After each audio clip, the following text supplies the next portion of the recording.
The medical station on Outpost 47 was usually quiet during the night cycle. Most species preferred to seek treatment during standard hours, when their own kind would be staffing the facility, but tonight was different.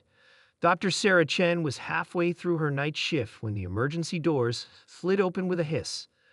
A young Cerulean stumbled in, her iridescent scales dulled with illness, and her third arm clutched tightly against her chest.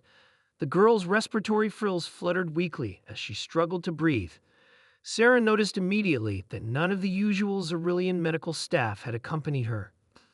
"Please," the alien girl wheezed in broken standard English. "Help."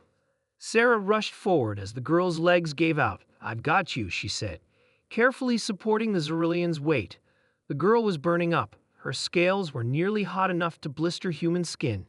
"I'm Dr. Chen. Can you tell me your name?"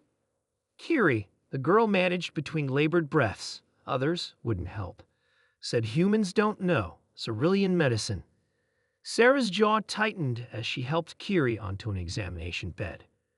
She'd encountered this prejudice before. Many alien species doubted human medical expertise, preferring to stick with their own kind. But she could see Kiri was seriously ill, and she wasn't about to turn away a patient in need. "Well, those others were wrong," Sarah said firmly as she activated her diagnostic scanner. "I've studied Cerulean physiology extensively. Now let's figure out what's wrong and get you feeling better." The scanner's results confirmed Sarah's initial suspicions. Kiri was suffering from a severe case of scale rot, a potentially fatal infection if left untreated. The girl's elevated temperature and labored breathing were her body's desperate attempts to fight off the infection. "Kiri, you have an infection called scale rot," Sarah explained gently. "It's serious, but treatable. I'm going to start you on medication right away, okay?" The young Cerulean's eyes widened in fear. "Scale rot, but that kills." "Not today it doesn't," Sarah said with quiet determination. She quickly prepared the necessary antibiotics, carefully adjusting the dosage for Kiri's age and weight. "This might feel a little cold," she warned before administering the injection.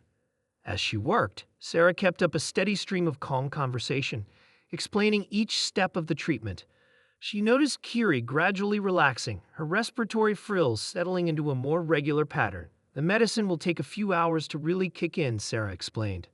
"I'm going to keep you here for observation. Try to rest. I'll be right here if you need anything." Throughout the night, Sarah monitored Kiri's vital signs closely, adjusting her treatment as needed. She applied cooling packs when the girl's temperature spiked dangerously high and administered additional medication to help manage the pain of her infected scales. During one of Kiri's more lucid moments, the girl asked, "Why did you help me?" Others said humans too different. Sarah pulled up a chair beside the bed. "Being different doesn't mean we can't help each other," she said. "Humans have a long history of healing. We've had to learn about every kind of illness and injury that could affect us. That taught us something important, that suffering is suffering, no matter what species you are. And if we can help, we should." She gestured to the various medical certificates displayed on the wall. "See those? I spent years studying not just human medicine, but the biology and medical needs of every species that comes through this station. Different biology doesn't change the basic principle. Everyone deserves care when they're sick or hurt." Kiri's eyes traced over the certificates, then returned to Sarah's face. "Others say humans too emotional, too involved with patients." Sarah smiled. "They might be right about that. We do get emotionally involved. But I think that's one of our strengths, not a weakness. It drives us to work harder, to never give up on a patient, to keep learning and finding new ways to help." As the night cycle drew to a close, Kiri's condition had stabilized significantly. Her temperature was nearly back to normal, and her breathing had eased. The infected scales were already showing signs of healing. The morning shift was arriving when Kiri's parents rushed in, their scales shimmering with anxiety. They had been off station when Kiri fell ill and had returned as quickly as possible after receiving Sarah's message. "Our daughter, is she?" Kiri's mother began. "She's going to be fine," Sarah assured them. "The infection is under control, and she's responding well to treatment.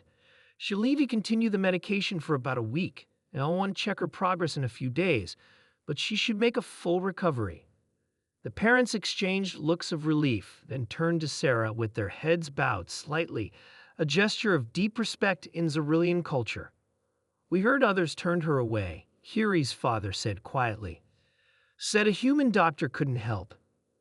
We feared the worst when we learned she had come here, but you saved her life. Sarah shook her head. I just did what any doctor should do, what any human would do. We can't stand by when someone needs help, no matter who or what they are. As she helped Kiri prepare to leave with her parents, the young Xyrillian suddenly wrapped all three arms around Sarah in an awkward but heartfelt hug. Thank you, she whispered. I tell others now, humans different, yes, but different good, different save lives. Sarah watched them leave, knowing that tomorrow would bring new patience, new challenges, and probably more prejudice to overcome. But for now, she was content knowing that one more barrier had been broken down, one more life had been saved, and one more step had been taken toward showing the galaxy what humanity had to offer.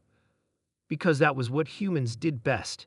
They cared, they helped, and they never gave up on those in need, no matter how different they might be.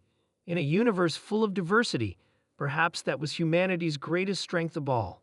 *The End*.